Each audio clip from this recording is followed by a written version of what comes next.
Sekarang kita lanjut ke video yang keenam, yaitu cara lolos interview kerja. Ada beberapa yang harus diperhatikan dalam interview kerja agar lancar ya interviewnya gitu loh. Oke, yang pertama, memahami posisi kerja yang kalian lamar.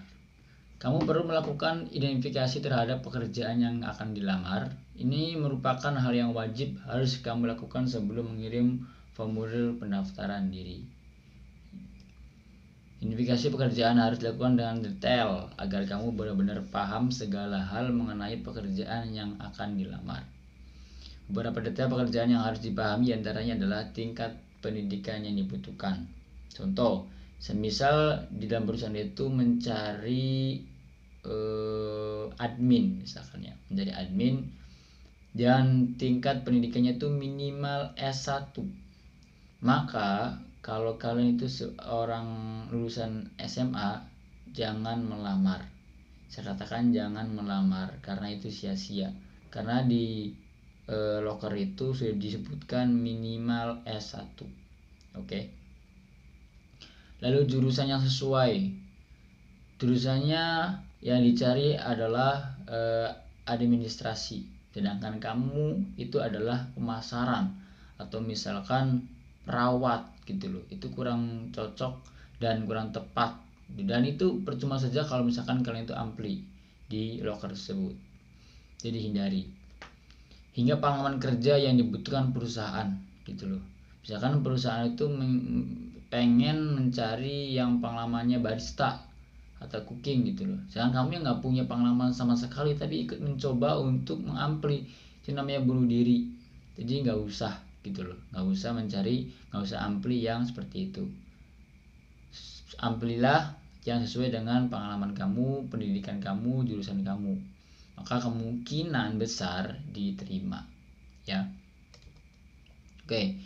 Nah, jika kamu punya skill keuangan, maka jangan melamar di posisi yang bagian selain dari keuangan. Misalkan kamu memiliki pengalaman administrasi keuangan gitu loh. Ya jangan mencoba-coba ngelamar di bagian chef, barista, itu nggak sesuai. Maka carilah yang sesuai, yang serupa minimal. Contoh, kamu punya pengalaman keuangan, itu kamu bisa masuk ke posisi perpajakan, perbankan, admin, akuntansi, itu masih berhubungan gitu. Itu masih diperhitungkan oleh HRD gitu loh. Nanti yang masalah jurusan ini saya contohkan ya. Ini ada lowongan kerja nih. Saat ini sedang dibutuhkan bagian accounting di PT BPR Arta Niaga Prinatama, ya kan? Kualifikasinya wanita maksimal 27. Nah, kita pahami 27-nya. Kalau misalkan kamu ya umur 28, jangan coba-coba untuk ampli, ya kan? Penampilan menarik ini bersifat umum, artinya nggak harus cantik ya. Kalau menurut saya itu yang penting wangi, bersih dan rapih gitu loh. Dan biasanya ada tinggi badan. Ini masih umum gitu loh. Pendidikan minimal D3, ya kan? Nah, di accounting ini minimal D3 di PT BPR ini gitu. Artinya kalau kamu anak SMA itu jangan sampai ampli karena percuma saja, karena sini sudah dipatenkan, sudah di net D3 gitu. Kecuali kamu yang D3 ke atas maka boleh. Fresh graduate yang ditemakan atau ditemakan. Nah, misalkan kamu yang di D3 tapi baru lulus fresh graduate, maka ini sangat diutamakan dan sangat dianjurkan untuk melamar ya. Melamar. Jadi harus diperhatikan dulu kualifikasi dalam pencarian lokal ya. Lalu pengalaman minus 1 tahun di perbankan itu. Pengalaman, misalkan punya pengalaman 1 tahun, maka kamu boleh melamarnya ya. Tidak mempunyai pengalaman juga nggak masalah, karena di atasnya itu ada namanya fresh graduate, itu bisa melamar kalian ya. Menguasai Microsoft Office, catatan, jujur, inisiatif dan detik, itu umum lah misalkan. Nah, ini yang akan kamu perhatikan ya. Oke, lanjut. Mengetahui profil perusahaan, ini sangat penting sebenarnya ini. Cuman jarang orang tahu, maka di ruang gawe kita bahas guys. Lakukan riset mengenai profil perusahaan yang akan kamu lamar ya, tentang itu. Maka cari tahu dulu nih di internet, misalkan PT Indomaret itu perusahaan apa ya, itu franchise atau gimana ya gitu loh, itu gimana penjualannya, gimana pemasarannya gitu loh. Nah kamu harus cari tahu nih produknya apa ya, cari tahu dulu nih.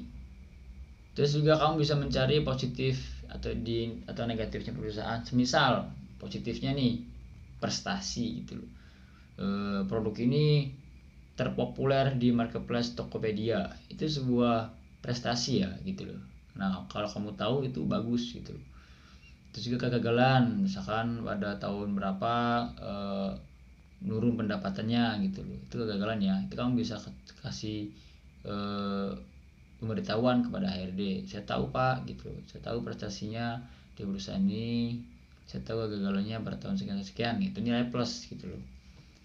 Mengetahui produk apa saja yang dijual, perusahaan apa, startup misalkan apa nih ya perusahaan ini, cari tahu dulu lokasinya, cari tahu dulu produknya apa, gimana pemasarannya ya, produknya apa, skincare apa mereknya gitu loh. Kamu harus cari tahu dulu pemasarannya, ini perusahaan ini pemasarannya offline atau online gitu loh, atau keduanya. Tapi biasanya keduanya, karena sudah zamannya digital, jadinya yang offline juga ya online juga gitu loh. Nah semua ini ada tujuannya, kenapa kamu harus mengetahui profil perusahaan. Tujuannya adalah bisa menambah nilai plus di hadapan HRD. Itu artinya tidak sia-sia kamu mengetahui profil perusahaan gitu loh. Maka ada nilai plus bahwa menunjukkan bahwa kamu tuh serius dalam bekerja, tidak asal-asalan nembak CV di setiap perusahaan gitu. Kamu fokus ke sini, maka kamu cari tahu profilnya apa, itu nilai plus bagi HRD. Lalu cari tahu juga mengenai HRD ya, cari tahu di internet profilnya gimana, lulusan apa, cari tahu di Facebook, di Instagram, dimanapun kamu harus cari tahu nih yang namanya HRD ya. Tujuannya untuk apa nih? Mengakrabkan diri sebagai nilai plus bagi kamu. Nanti kalau misalkan kamu itu mengetahui profilnya, mengetahui riwayat jenjang karirnya HRD, itu bisa menjadi nilai plus dan bisa enak ngobrolnya ketika interview gitu loh. Apalagi kalau misalkan lulusannya itu sama-sama kamu satu daerah ya kan, ada juga yang satu daerah atau misalkan satu alma mater kampus, itu bisa ngobrolnya enak nantinya ke depannya. Karena apa? Untuk mencari tahu ini kan ada tuh setelah dipanggil interview, biasanya di email itu ada hormatnya, ada tanda tangan HRD-nya, misalkan HRD Sumanto misalkan. Nah, kamu cari tahu tuh Sumanto tuh ya di internet gitu loh. Lanjut, siapkan pertanyaan. Lah kok pertanyaan ya bang? Jadi gini, pertanyaan ini biasanya akan muncul ketika akhir-akhir interview ya, interview kerja gitu. Maka HRD akan memberikan pertanyaan, apakah ada pertanyaan? Nah, maka kamu siapkan 1 atau 2 pertanyaan yang berkaitan dengan posisi kamu yang dilamar atau berkaitan dengan perusahaan, profil perusahaan apa gitu loh. Maka kamu tanyakan ya. Contoh misalkan, apa sih Pak tantangan yang biasa dihadapi untuk posisi ini gitu loh. Posisi admin nih, apa ya tantangannya gitu loh. Ya kan? Nanti dia akan tanya tuh, wah berarti dia antusias sekali gitu loh tujuannya ya, antusias sekali. Maka HRD juga akan memandang kamu tuh aktif ya, aktif, tidak diem aja. Karena ini menunjukkan kedepannya juga HRD juga, ketika ada diskusi, ada prepare, itu kamu bisa aktif gitu loh, jangan diem-diem aja. Oke, kamu juga bisa belajar dari tantangannya gitu loh. Ketika nanti kesulitannya biasanya kayak gini kalau sebagai admin. Nah, kamu bisa mempelajarinya, tantangannya setelah selesai dari interview. Jadinya ya. Oke, lanjut teman-teman ya. Terus ketika wawancara. Nah, ini sangat penting nih dalam wawancara ya. Yang pertama, kalian itu harus prepare dulu sebelum berangkat. Artinya jangan sampai telat ya. Telat itu usahakan ya sebelum tidur kamu di timer dulu waktunya tuh, jamnya ya, supaya tepat waktu gitu loh. Siapkan dulu baju-bajunya, apa yang harus dibawa oleh ketika interview gitu loh. Dan baiknya ya sebelum hari H itu kalian harus tahu dulu tempatnya di mana, perusahaannya di mana, supaya nanti ketika hari H atau OTW-nya itu tidak telat, tidak mencari alamat lagi, nggak nanya-nanya lagi, tapi langsung ke tujuannya gitu. Lalu ketuk pintu dulu guys ya, ini juga termasuk wawancara, termasuk juga adalah etika ya. Ketuk pintu dulu ketika dipanggil interview. Assalamualaikum atau permisi pak, lalu menjabat tangan, jangan ragu, langsung aja tangannya diembat, erat, senyum ya. Tuh, menandakan bahwa itu humble kamu itu. Duduknya jangan selenderan, jangan leha-leha, jangan mager. Duduknya tuh tangan ya, tangan nggak boleh di atas meja, tangan nggak boleh di atas meja, tapi tangan itu di bawah paha, di atas paha, di bawah meja, di atas paha, lurus, badan tegak, muka ke depan, mata ke depan, jangan belok kanan belok kiri, lurus ke depan ya. Kalau misalkan kamu malu nggak kuat menatap mata HRD-nya, fokus aja ke sini ya, kita HRD gitu loh, kayak gini ya. Terus jangan sombong ya, ketika kamu mempresentasikan diri kamu jangan berlebihan. Misalkan kamu mendapatkan prestasi dalam sebelumnya atau bidang apa, kamu jangan berlebihan menyampaikannya. Rendah hati ya, rendah hati, santai, data rombongannya gitu loh, jangan sampai sombong ya.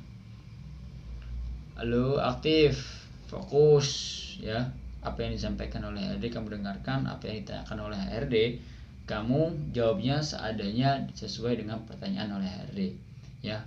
Pokoknya harus fokus, apa yang disampaikannya kamu jawab yang itu gitu loh. Jangan sampai HRD nanya ini kamu jawabnya apa, itu kurang fokus ya. Humble ya, humble ini ya kamu relax aja, mengikuti alur HRD kayak gimana. Misalkan dia lagi pengen ngelawak tuh, karena akhirnya macam-macam, ada yang serius, ada yang bercanda gitu loh ya. Kalau bercanda ya kamu ketawa, senyum gitu loh, jangan berlebihan, dan juga jangan kaku gitu loh. Ketika akhirnya pengen ngelawak kamu ya diem aja, nggak senyum atau nggak ketawa, itu kurang ya. Jadi jangkanya ya garing gitu loh ya. Tenang, relax, jangan sampai grogi, jangan sampai tegang. Makanya sebelum masuk ke interview ya, kamu harus peregangan dulu tuh, olahraga mulut gitu loh, kayak gini supaya enak ketika ngomong ya. Nah ya, etika, attitude adalah kunci dalam kesuksesan. Lanjut, nah dalam pekerjaan ini HRD mempunyai rumus guys ya, punya rumus yang kamu harus tahu juga nih. Misalkan ada pelamar yang skillnya bagus tapi sikapnya jelek, maka tidak akan direkrut oleh HRD ya. Lalu ada juga yang skillnya jelek tapi sikapnya bagus ya, maka boleh direkrut, boleh tidak ya. Ada juga yang skillnya biasa aja tapi mempunyai basic dasar kemampuannya dalam bidangnya dan mempunyai keinginan belajar yang tinggi, itu biasanya diberi kesempatan HRD untuk direkrut ya, karena kedepannya itu masih akan ada pelatihannya gitu loh. Misalkan yang penting ada basic keilmuannya ya. Lagi nih yang skillnya bagus, sikapnya bagus, maka HRD nih nggak nanggung-nanggung, artinya jangan sampai lolos nih orang nih, harus direkrut oleh HRD. Jadi kamu harus diperhatikan dalam masalah attitude ya. Latihan wawancara kerja, catat semua materi yang akan disampaikan ketika wawancara ya. Mengenai apa? Mengenai profil kalian, pengenalan diri kalian nih harus enak, harus bagus, jangan curhat ya. Apa yang ditanyakan, apa yang diri kamu nih apa nih, misalkan sekolahnya, prestasinya apa gitu loh ya kan, kepribadian kamu apa, jangan dibahas tentang keluarganya, anak berapa, itu nggak usah guys, nggak usah, itu namanya curhat, dan akhir itu nggak, ya bodo amat gitu loh, itu keluarga kamu nggak usah gitu, kamu yang dijual adalah pengalaman kamu, kemampuan kamu gitu ya. Makanya harus ditulis nih di kertas profil kamu, pengalamannya apa, job desk sebelumnya apa, kalau misalkan punya pengalaman ya, terus weekend itu kamu ngapain gitu loh, produktif tidaknya gitu ya, kekurangan kamu apa, kelebihan kamu apa, dan gaji yang diinginkan kamu apa, karena ada sesi di mana HRD menanyakan berapa gaji yang diinginkan, maka kamu harus tulis tuh ya. Terus kenapa resign ya, ketika kamu resign di perusahaan sebelumnya kenapa resign, nah kamu kasih tahu nih, maka kamu harus tulis dengan detail apa aja alasannya gitu loh, kenapa kamu resign ya. Lu latihan dulu nih wawancaranya, latihan sama siapa, sama teman, sama orang tua, sama adik ya, supaya nggak kaku gitu loh. Itu bisa dengan kaca ya, dengan kaca supaya enak gitu loh, supaya mungkin kamu malu sama orang, kamu harus latihan di kaca. Bayangkan itu adalah HRD ya. Lalu siapkan dulu outfit nih, jangan lupa ya, pakaian yang sesuai dengan perusahaan, harus bersih, wangi, rapi ya. Misalkan perusahaannya itu kantoran ya, pakai outfit yang formal ya. Yang cewek pakai rok ya, rok kain, celana kain ya, bagi yang cowok celana kain, pakai jas misalkan ya. Atau misalkan non formal ya, pakai casual ya, pakai casual yang sopan, nyaman, dan jangan terlalu ketat ya, yang cewek ya, jangan terlalu ketat, sedang aja gitu loh. Dan sepatu dengan pakaiannya harus sinkron ya, misalnya hitam ya agak gelap lagi gitu ya sepatunya ya, jangan ngejreng, ini hitam semua bawahnya kuning ngejreng gitu sepatunya, itu kurang enak dilihat lah, jadi nggak mencocokkan dalam perusahaan gitu loh ya kan. Karena penampilan ini sangat penting juga. Dan juga jangan lupa disetrika ya baju-bajunya ya, setrika jasnya, celananya, supaya enak dilihat gitu. Karena penampilan menunjukkan kepribadian guys. Oke, kita lanjut ke video berikutnya.